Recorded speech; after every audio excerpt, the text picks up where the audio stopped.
따따르다 따따따따따르다. 유튜브 시청자 여러분들 어서오소. 사일남 송선생이라 하오. 먼 길 찾아오시느라 고생했소이다. 그러면 거두절미하고 오늘의 사연 바로 시작하겠소. 첫 번째 사연입니다. 평범하게 자라온 제가 임신 후에 인간 이하의 대접을 받고 살고 있습니다. 우선 저는 지금 20대 후반 5살, 4살 아들 둔 엄마네요. 지금 제가 사는 삶이 너무 이상한 것 같아서 여러분들의 생각도 듣고 싶어서 글을 써보고 있습니다. 저는 서울 4년제 대학을 나왔고요. 대학을 다니면서 남편을 만나 연애를 하게 되었습니다. 남편은 지금 골프 프로 선수입니다. 그해 8월에 만나 결혼을 전제로 사귀자는 말을 듣고 교제를 하던 중에 그해 12월에 임신을 하게 되었네요. 그것도 일부러 피임을 안 해서 가졌습니다. 결혼식 할 돈이 없어 그랬을 수도 있다는 생각이 들어요. 저는 성격이 거절을 잘 못하고 이끌려 다니는 성격이라 지금은 그런 성격 후회하고 많이 고치려고 노력하고 있는 중입니다. 남편이 거짓말을 해도 뭐라고 화도 안 내고 그랬었습니다. 그런데 그것이 지금은 큰 불행을 낳은 것 같네요.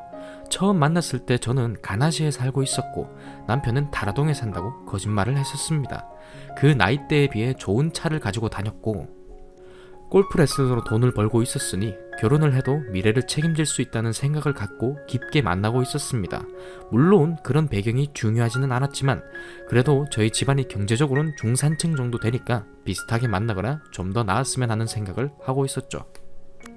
그런데 문제는 거짓말을 떠나 이 사람이 폭력적인 거예요. 한번 화가 나면 대화가 통하지 않고 눈빛부터 확 바뀌어서 산으로 끌고 가거나 주먹으로 때리지만 않았지 손찌검을 하는 겁니다. 밀치고 침을 뱉고, 물론 이유는 정말 어이없는 걸로요. 예를 들면 군대 이야기를 했는데 제가 군대 가기 전에 신검을 받으면 1등급, 2등급 나온다는 것을 알고 있다고 이야기를 했더니 어떻게 알았냐고 추궁을 하는 겁니다. 그래서 저는 사실 여기저기서 그냥 상식으로 알고 있었기 때문에 확답은 못하고 그냥 알고 있었다라고 이야기했습니다. 그런 식으로 대답을 하니 저를 화장실에 가둬놓고 얼굴에 침을 뱉더군요. 그리고 잘은 기억이 나지 않지만 술을 마시고 저와 싸우고선 저를 집에 안 보내고 아는 형 집에 데리고 가서 관계를 맺은 것도 기억이 납니다. 저는 그날 싸우다가 듣지도 못할 욕설을 듣고 호프집에서 도망 나와서 길에서 사람들한테 살려달라고 한 기억도 나고요. 정말 연애 때 도망가고 싶었고 헤어지고 싶었어요. 근데 헤어지자고 하면 보복이 두려웠습니다. 끝까지 물고 늘어지는 성격 때문에 절 죽일 것 같았어요. 그리고 그간 쌓았던 연인의 정도 있었기 때문에 단호하게 끊지를 못했습니다. 그 사람이 화가 나면 정말 온몸에 땀이 나고 손이 떨리고 그랬었습니다. 그리고 나선 꼭 빌면서 잘못했다고 다음엔 안 그러겠다고 그러더군요. 꼭 그런 사람들 레파토리 같아요. 임신을 한 사실을 알고 남편은 뛸 듯이 기뻐하더라고요. 그 후에도 전화통화할 때마다 이유 같지도 않은 이유로 싸우고 밤새도록 욕짓거리 듣고 정말 심하게 시달렸습니다. 저는 두려웠고 엄마 아빠한테 모든 것을 이야기하고 아빠한테 살려달라고 했습니다. 도망가게 해달라고요. 그러고 그 사람이 아빠하고 실제로 말싸움을 많이 했어요. 죄송하다 빌지는 못할 망정 뻔뻔하더라고요. 그러다 어쩌다 풀고 아이를 지우지는 못하고 결혼하는 걸로 되었네요. 혼인신고부터 하고 남편이 준비해온 1,000만 원으로 단칸방에서 신혼살림을 시작했습니다. 엄마가 단칸방에 맞는 작은 냉장고, 세탁기 등 살림을 사주셨고요. 그 단칸방에서도 공포였습니다. 좀만 수틀리면 손찌검하고 냉장고 발로 쳐서 찌그러뜨리고 어느 날은 아는 형 커플이 놀러와서 술을 마시는데 그 형수가 마음에 안 든다며 개처럼 굴다가 빌라 창문을 발로 차서 다리에 뼈가 보일 정도로 피를 흘리며 올라오더군요. 저는 만삭의 뱃속에 아이를 꼭 붙들고 너무 놀라서 얼빠진 정신으로 구급차를 타고 병원 가서 수술하는 것까지 지켰습니다. 꼭 그렇게 한두 달에 한 번씩은 싸움을 해서 파출소를 들락날락거리고요.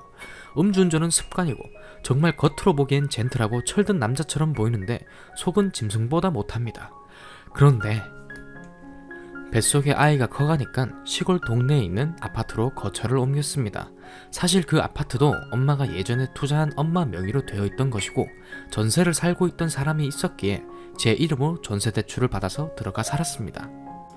그런데 시어머니께서 한 달 후에 저랑 상의도 없이 들어온다고 하셔서 큰 강아지하고 살림 다 가지고 들어오셨어요. 이삿짐 차로 가구 다 들고 이사하셨습니다. 24평 아파트거든요. 아버님은 어머님이랑 성격이 안 맞으셔서 예전부터 별거를 하셨습니다. 어쨌든 전에 살던 집이 경매로 넘어가고 그렇다고 따로 사실 돈 한 푼도 없으셨거든요. 어쩔 수 없는 일이고 도리 이거니 생각하고 불만 한번 이야기 안 하고 합쳤습니다. 그때는 배가 만삭이었고요. 이삿짐이 한참 들어오는 중에 소파에 앉아 있으니 또 이삿짐 하는 아줌마가 시어머니한테 가서 며느리가 상전이냐 했대요. 다참, 그럼 배 붙잡고 지름을 나릅니까? 사실 제가 그때 나이도 어리고 눈치도 없고 안 보이는 대로 피해 있지도 않았습니다. 그런데 들어오셔서는 맨날 술을 드시는 겁니다. 싸지도 않은 캔 맥주를 괴짝씩 갖다 놓고 하루에 긴 캔 5-6캔씩. 그러면서 아들한테 전화해서 뭐 저런 애가 다 있냐 그런 식으로 나와서 싹싹하게 아부 안 떨어서 그런지 그러는 것 같습니다. 저는 소리 지르고 막말하시는 거 너무 싫고 지쳐서 태교 생각해서 방 안에서 혼자 오랫동안 책 보고 그랬습니다. 남편한테 울면서 출근 안 하면 안 되냐, 나 따라가면 안 되냐 했을 정도니까요. 우여곡절 끝에 출산을 하고 애를 낳으면 좀 나아질까봐 참았던 것도 있었습니다. 산후조리사가 집에 왔는데 무슨 시어머니 몸종이 온 줄 알고 계시는지 산모 돌보는 건 신경도 안 쓰고 베란다 청소, 자기 반찬, 집 정리, 자기 시중 그런 것만 시키시는 거예요. 산모 도우미도 바우처인데 수도 없이 바뀌었습니다. 아이를 돌보면서 방에 있는 넌 남들 안 낳는 애 낳았냐, 벼슬 했냐 하시고 시키지도 않은 젖병 삼기 갑자기 하나 하시고 아들한테 전화해서 내가 며느리 모시고 산다고 하시고 애들 병원비는 친정엄마가 다 내주셨습니다. 산후 준비물, 아기 용품도 다 엄마가 사주시고 첫째 낳을 때 산후조리원? 하나 남편이 해줬네요. 시어머니도 좀 감정 수틀리면 머리 싸매고 단식하고 문 잠그고 누워 계시는 스타일입니다.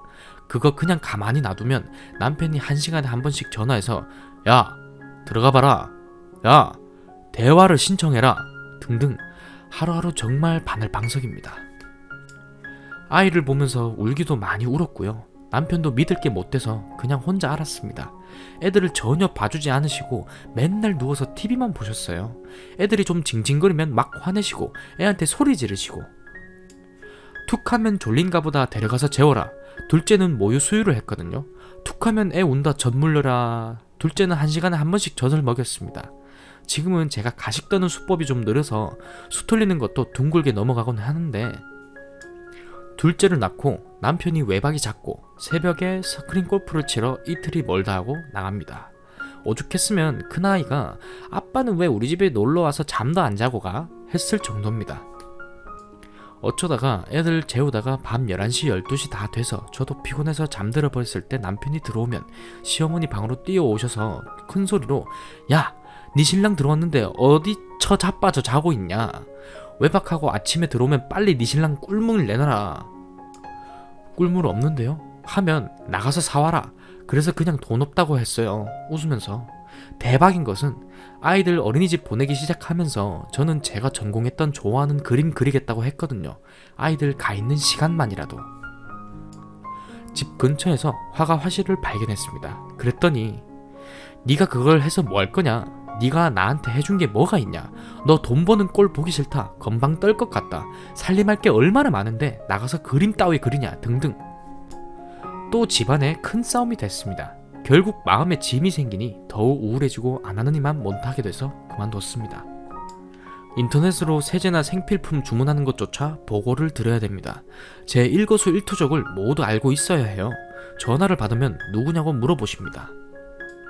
저는 그래도 시댁이라고 생각하면 스스로 스트레스를 받고 아무래도 색안경으로 그분들을 보면 오해의 소지가 있으려니 생각하고 정말 저의 제2의 엄마 아빠려니 배울 것이 많으려니 하고 마음적으로 많이 생각해 드렸거든요.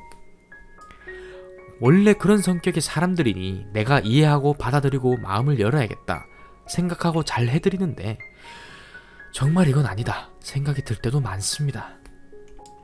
요즘 시어머니 건강이 많이 안 좋아지셔서 걷지 않으시고 매일 누워 계시기 때문에 식욕도 없으시고 혈액순환도 안 되고 등등 제가 병수발을 들어드렸는데 아이들이랑 정신 없을 때 저 부르는 목소리 못 들으면 화내시고 내가 부르면 째깍째깍 달려와!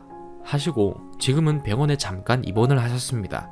자꾸 부종이 생겨서 여기저기 검사하러 다닙니다. 저는 병원이 멀어서 집에서 아이들을 보는데요.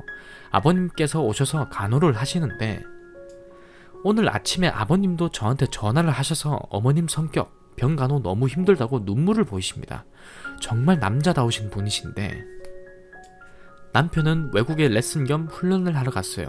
지금은 생활비 한 푼도 안 남아서 죽을 것 같습니다. 자기 좋은 차 타고 좋은 옷 입고 한 달에 벌어와도 다 나갑니다. 저는 신용이 좋았는데 이미 신용불량자가 되었고요. 집에 돈이 모자라면 너네 엄마한테 얘기해서 돈 빌려와라 합니다. 엄마도 힘드시대요. 솔직히 말해 자랑은 아니지만 저는 외모도 괜찮고 젊고 날씬하고 한데 왜 저 자신을 잃어버리고 이러고 사는지 상식 이하라는 생각을 합니다. 남편이 외국에서 돌아오면 아이들 친정엄마께 맡기고 일 좀 해야겠다 했습니다. 간병인을 따로 구해서 돈이 나가더라도 저를 좀 찾아야겠어요. 사실 아이들 클 때까지 좀 참고 기다린 것도 있어요. 얘기해서 말 안 통하고 또 싸움되고 하면 극단의 방법도 고려해봐도 괜찮겠죠? 추가 요시다. 저 이혼했습니다. 이 글을 쓰고 일주일 정도 후 남편이 외국에서 돌아와서 사실 해외 훈련 끝나고도 필리핀 여행 갔다가 한국 와서 다른 집에서 외박하고 오더군요. 진정해서 이야기했습니다. 생활이 심각한 수준이니 일을 하겠노라고 했습니다. 거의 가스비 관리비 5달 정도 밀려있고 아이들 반찬 사줄 돈도 없어서 두부 한 모 사는데도 마트에 마일리지 긁어서 사고 그런 수준이었습니다. 그런데 당연히 말은 안 통하더라고요.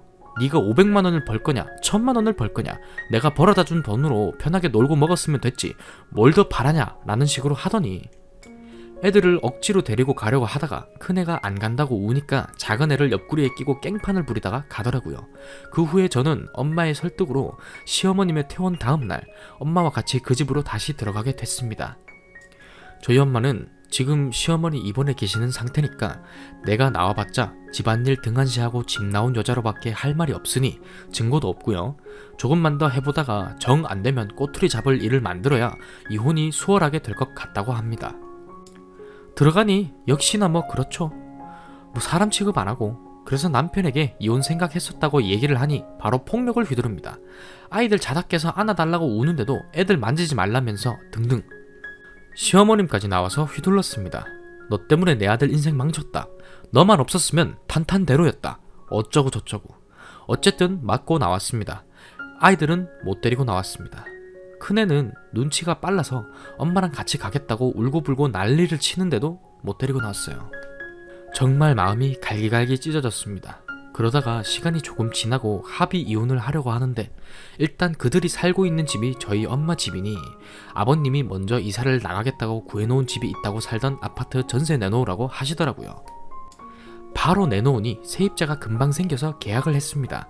700만 원을 계약금으로 저희 엄마가 받는 걸 알고는 이사를 나갈 집을 수리해야 빨리 이사 갈 수 있으니 자기네들이 처음 전세대출, 제 이름으로 받은 대출을 받을 때 묻었던 돈과 설정비 등을 해서 700만 원을 요구하길래 엄마는 700을 드렸습니다. 집을 빨리 비워야 마음이 편하니까.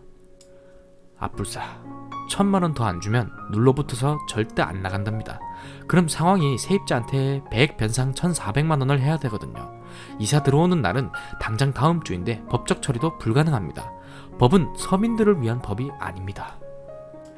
결국엔 울며 겨자 먹기로 먹고 떨어져라 식으로 1000만 원을 줬습니다. 누가 잘못을 하고 누가 위자료가 아닌 위자료 내놓습니까? 그것 때문에 정말 억울했어요. 죄를 지은 사람들이 감옥을 왜 가고 벌금을 왜 내고 합의금, 위자료는 왜 내놓는데 그 인간들은 그렇게 사람 짐승으로 만들어 놓고 받아먹을 거 다 받아먹는데요. 이사는 나갔고 저희 부모님은 어쨌든 과거는 중요한 게 아니고 앞으로 제가 얼마나 깔끔하게 그 인간들이랑 인연을 끊고 살아가느냐 하는 것이 중요하기 때문에 끝까지 물고 늘어지는 성격들이거든요. 인간 이하입니다. 정의는 존재하지 않습니다. 감정적인 대처는 있고 최선의 방법과 현실만 보고 처리하자입니다. 아이들도 데려가랍니다. 서류에 양육권, 친권 다 가지고 오고 면접 교섭권도 없다고 했습니다. 대신 양육비는 전부 제가 부담하기로 했어요. 돈 못 벌고 쪼잔한 인간한테 겨우 코딱지만한 돈 받자고 인연을 계속한다는 게 정말 끔찍하더라고요. 그 돈을 가지고 분명 아빠 행세를 할 텐데 사실 법정에서도 가관이었습니다.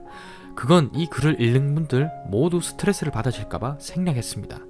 다행히 저도 능력이 있는 편이고 현재 직업도 구했고 비전 있고 열정도 생겼고 그렇습니다. 아이들은 이혼 숙려 기간인 3개월 후에 데리고 오기로 했었는데 시어머님이 갑자기 돌아가셨습니다. 참 정말로 드라마틱하죠? 애들도 데리고 왔어요. 아이들 지금 제 뒤에서 편하게 자고 있습니다. 그동안 몇 개월 동안 원에서 밥 먹는 것 빼곤 굶었대요. 집에 쌀만 있고 밥도 없고 반찬도 없더랍니다. 아이들을 벗겨보니 몸이 온통 때로 얼룩덜룩하고 집안에서 목욕도 안 했답니다. 물어보지도 않았는데 세수도 안 했다고 이야기합니다. 큰아이는 얼굴이 변했더라고요. 멍한 표정과 살도 빠지고 같이 놀고 먹이고 안아주고 웃고 하니까 얼굴은 금방 돌아왔습니다. 가끔 멍한 표정으로 엄마 주사는 맞았어? 엄마 왜 이제 왔어? 하고 물어봅니다. 아빠가 엄마 누를 때 불쌍했대요. 다른 사람들은 그렇게 꾹 누르면 뼈가 부러지고 불쌍하답니다. 아빠가 나쁘답니다. 그리고 아빠와 친할아버지가 항상 혼내고 나쁘게 이야기해서 싫답니다. 잘 때마다 나쁜 목소리로 화를 냈대요. 안 안아줬대요. 배고파도 밥을 안 줬답니다. 사람 새끼입니까 이게? 어린이집도 싫답니다. 항상 외할머니 외할아버지가 데리러 왔으면 좋겠다고 이야기합니다. 저희 부모님이 어린이집에 있는 애들 데리고 왔었습니다. 집에 가는 시간을 싫어했다고 어린이집 수첩에 써있네요. 엄마랑 할머니 집에서 맨날 밥 먹고 살았으면 좋겠답니다. 이렇게 맛있는 반찬들이 많답니다. 편식이 심했던 아이가. 그간 아이들이 몇 개월 겪었을 고통과 불안을 생각하면 너무 마음이 아프지만 잊고 강하게 살려고 합니다. 지금은 너무 행복합니다. 이 몇 개월간 제 자신을 찾았고 사랑하게 됐고 소중한 것들이 하나둘 새로 생기기 시작합니다. 정말 눈물나게 행복합니다. 참 이건 부록인데 그 인간 바람폈던 여자한테 전화가 왔었습니다. 자기를 안 만나준다고 자기는 전치 5주로 산에서 밟히고 외도하던 남편에게 위자료 한 푼 못 받고 그 인간 때문에 이혼당했고 자기 가게도 그 인간이 다 때려 부수고 등등 끔찍하게 당했고 복수를 꿈꾸고 있고 제 소문을 듣고 도와주고 싶어서 전화를 했다고. 자기 말고도 당했던 유부녀들이 많았고 무서워서 혼자 필리핀으로 도망간 유부녀도 있고 야금야금 그 여자들한테 돈도 뜯어먹었고 지금도 여자를 만나고 있답니다. 그런 사실들이 그 인간 일하던 일터 사람들은 다 아는 사실이고 거의 쫓겨나다시피 잘렸답니다. 어쩐지 명절 때 음식 해주던 여자도 있었고 시어머님과 통화하면서 애교도 장난 아닙니다. 큰아이가 새벽에 응급실을 가야 하는데 외박하는 남편 불러다 갔다 오라고 했습니다. 큰아이가 다음날 아빠 차에서 어떤 이모가 자기 토를 받아주고 약을 먹여줬다는 둥 이야기를 했고요. 어느 날은 그 인간 팔에 새까만 이빨 자국과 상처와 손톱 자국이 나 있기도 했고 파출소에서 어떤 사건에 피소되었다는 문건이 날라오기도 했고 집에 오면 핸드폰은 항상 비행기 모드로 되어 있고 안 터졌습니다.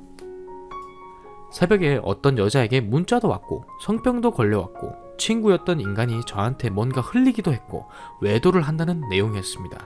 네 남편이 바람피는 사실을 아느냐 전화도 왔었습니다. 증거가 없었다는 게 신기할 정도입니다. 그 인간 정말 거짓말 너무 빠르게 잘하거든요. 머리도 좋습니다. 좋은 쪽으로 했으면 성공했을 머리와 인물인데 참 안타까울 따름이네요. 부모한테 배운 게 사기와 도박과 술과 외도이니 그런 것들이 종합적으로 한 번에 터져서 결국 이혼에 성공했습니다. 그건 알면서도 너무 현실이 빡빡해서 바보같이 머릿속을 비우고 세뇌를 당하여 그저 하루 살기만 바빴던 저인데 이제 행복하게 잘 살겠습니다. 감사합니다. 두 번째 사연이 오시다. 이혼남의 글. 나는 결혼 10년 차이다. 하지만 이혼 경력 2년 차이기도 하다. 나에겐 아들 1명과 딸 1명이 있다. 그리고 아내는 없다. 그 자리를 내가 지키지 못했다. 그래서 아내는 나의 곁을 떠났다. 부부는 물방울과 같은 것이다. 두 물방울이 만나서 하나가 되기 때문이다. 여느 부부처럼 우리도 한때는 단란하고 행복한 가정이었다. 아내는 애교도 많았고 한편으론 엄마 같은 포근함을 지닌 여자였다. 우리의 사이에 금이 가기 시작한 것은 부모님과 가까이 살면서부터였을 것이다. 거리상으로 10분 정도의 거리로 우리의 보금자리를 옮겼다. 첫 애를 놓은 후였다. 어디서부터 잘못된 것일까? 어느 순간 아내는 투정이 늘기 시작했다. 처음엔 다독여주기도 해보았지만 시간이 갈수록 나 역시도 아내가 못마땅했다. 부모님과 한 집에 살면서부터는 관계가 더욱 악화되어 갔다. 난 그 모든 잘못이 아내에게 있다고 생각을 했었다. 넓은 마음으로 이해하지도 못하고 자기만을 아는 그런 이기적인 여자라고. 부모님이나 형제 모두에게 항상 아내는 늘 불만이었다. 그런 아내의 투정들이 나를 너무 힘들게 했다. 아내 하나만 참아주면 될 거라 생각을 했다. 하지만 아내는 참아주질 못했다. 그리고 우린 이혼을 하게 되었다. 그런데 나에게 좋은 부모, 좋은 형제일지 모르지만 아내에겐 그렇지 않을 수도 있다는 걸 남편들은 명심해야 된다. 나에게 좋은 친구이지만 다른 친구에게 그 녀석은 아주 안 좋은 사람일 수도 있기 때문이다. 남편들을 아내를 대신해 효를 다하려 한다. 결혼하면 남자들은 효자가 되네? 늘 아내가 나에게 하던 말이었다. 결혼을 해서 보니 늙어가는 부모님 모습을 보면서 안쓰러운 마음이 하나둘씩 생기더니 아이가 생기고 나서부터는 더욱 간절해졌다. 부모님에 대한 마음이. 나 말고 아내 역시도 그랬을 것이다. 하지만 아내는 마음만 간절했을 뿐이었다. 난 내 부모를 모시는 것에 우선시 했으면서도 처가댁 부모님을 모시는 것을 우선시 해본 적은 없기 때문이다. 내가 이기적인 건 아닐까? 왜 우리 집이 우선시 되는 걸까? 하지만 난 중요한 걸 잊고 있었다. 아내를 통해서 효도를 하려고 했던 것이었다. 아내가 나를 대신해 우리 부모님께, 형제에게 잘하는 게 좋았다. 아니 어쩌면 대리만족이었는지 모른다. 내가 하는 것보단 아내가 하는 게 사랑을 받을 일이라고 생각했다. 하지만 그건 나를 정당화하기 위한 변명에 불과했다. 아내 역시도 바랬을 일들을 난 하지 못했기 때문이다. 아래의 상황들처럼. 아내는 우리 부모님께 전화를 자주 드린다. 나는 가끔 처가에 전화를 드린다. 그리고 아내에게 처가에 전화를 했다고 대견스럽게 이야기를 한다. 잘했지? 라고 칭찬이라고 듣고 싶은 사람처럼. 아내는 시댁에 못해도 한 달에 2-3번은 가려고 애를 쓴다. 아내는 일까지 한다. 나는 아내가 처가에 가자고 하기 전에 먼저 가자고 한 적이 단 한 번도 없다. 제사가 있는 날이라면 아내는 하루를 쉬더라도 아니면 일찍 맞춰서라도 음식을 하고 설거지를 하고 있다. 나는 한 번도 처가 제사에 가본 적이 없다. 우리 집 제사는 당연히 가야 되는 것처럼 옷을 차려입고 간다. 하지만 처가 제사 때는 한 번도 가본 적이 없다. 우리 둘 다 양가 부모님은 살아계신다. 아내는 우리 가족의 생일이며 제사며 기념일 등을 기억하면서 늘 신경을 쓰고 꼼꼼히 챙긴다. 나는 한 번도 처가 가족들의 생일이며 제사며 기념일 등을 미리 아내처럼 신경 쓰고 챙긴 적이 없다.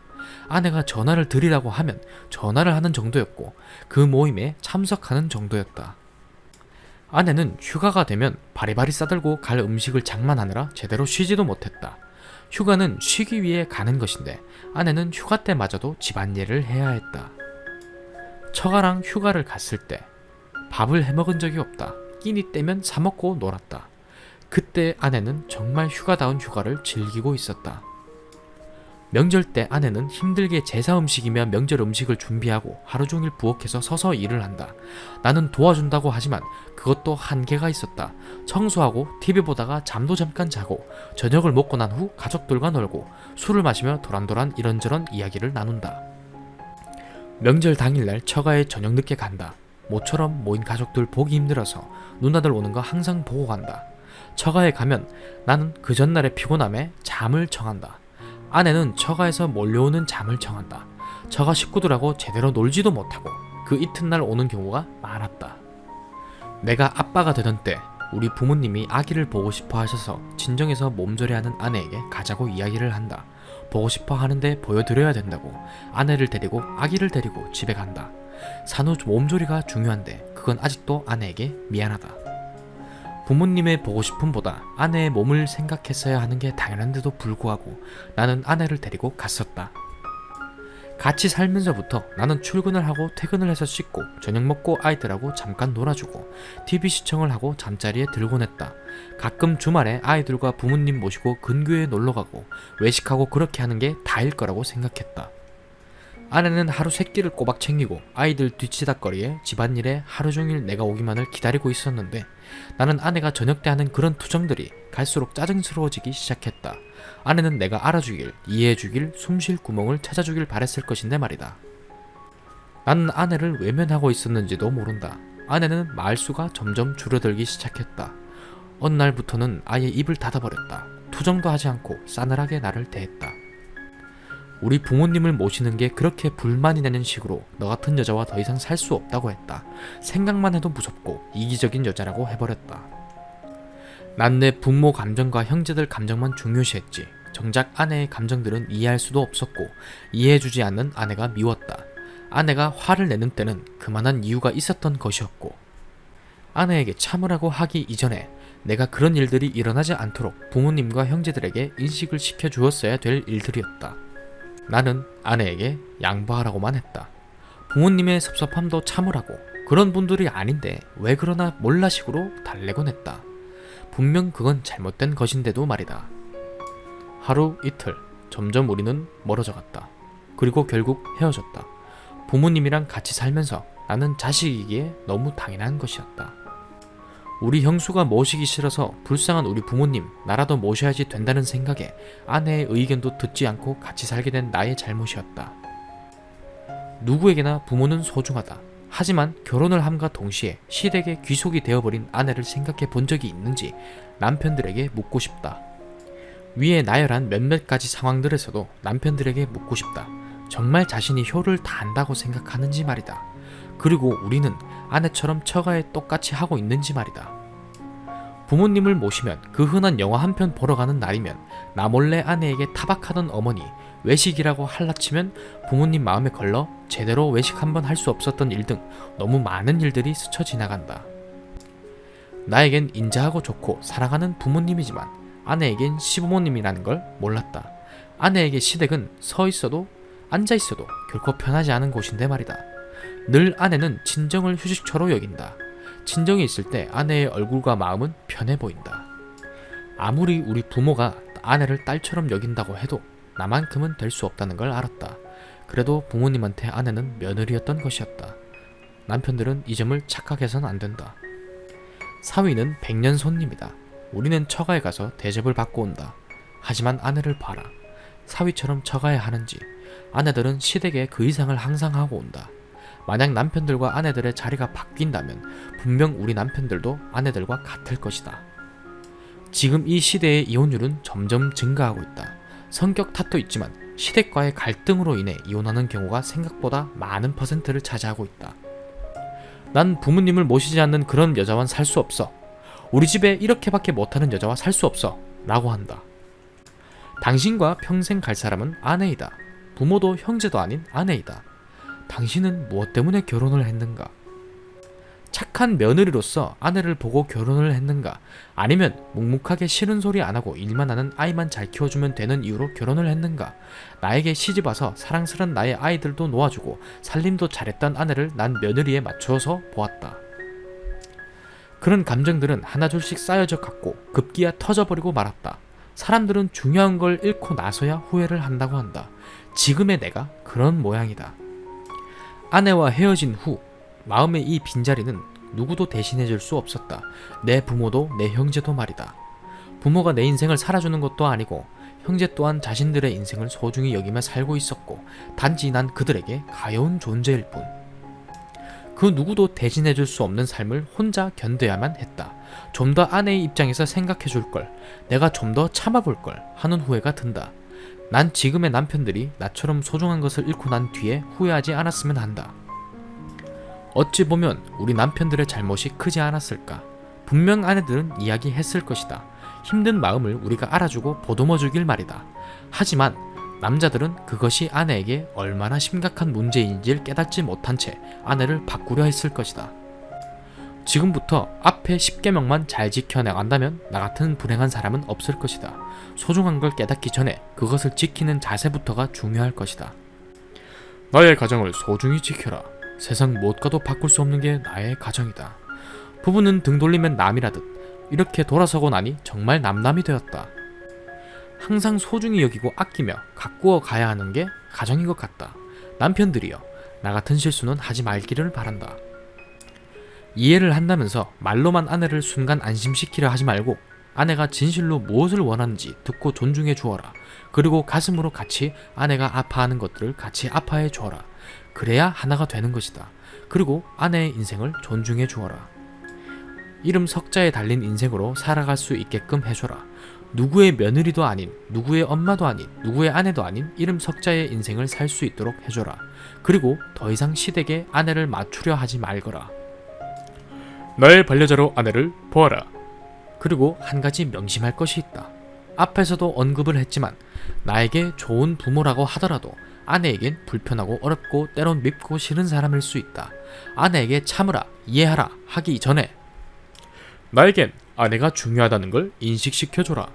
팔불출이라는 소리가 나을 것이다. 효자가 되길 바란다면 지금의 아내를 떠나 보내주어라. 아내는 시댁의 며느리로서 맞추어지기 위해 결혼한 게 아니다. 당신과 자신의 삶을 위해 결혼한 것임을 잊지 말라.